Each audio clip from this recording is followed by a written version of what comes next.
漫威英雄电影《惊奇队长》3月就要上映，这是漫威第一部女性英雄的独立电影。奥斯卡影后布莉拉森最近勤跑宣传，为了电影健身，甚至还跟教练打赌推一台吉普车，展现她现实里的超强肌力。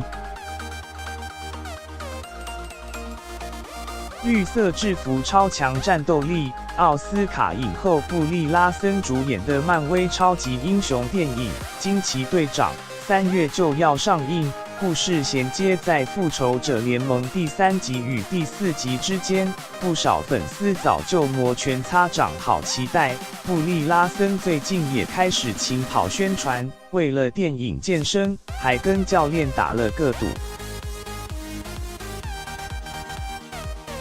布莉拉森，我们开过的玩笑是，因为我在惊奇队长推得动星球，所以我说我想推你的车，如果推得动你的吉普车就好，可不只是说说。布莉拉森当场秀出影片，在上坡的巷子里推着教练的吉普车。布莉拉森 vs 艾伦，这是他的吉普车吗？对啊。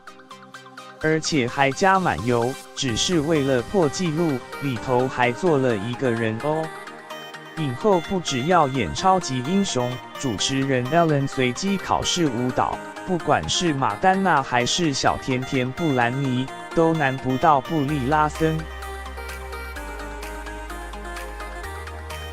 2019年可说是女英雄之年 ，X 战警系列也将在6月推出。黑凤凰由影集《权力游戏》的苏菲特纳饰演 X 战警当中能控制心灵的角色秦葛雷。自从2017年《神力女超人》获得成功回响，女性意识抬头，女性超级英雄电影也成为票房宠儿，比美貌还要比力量。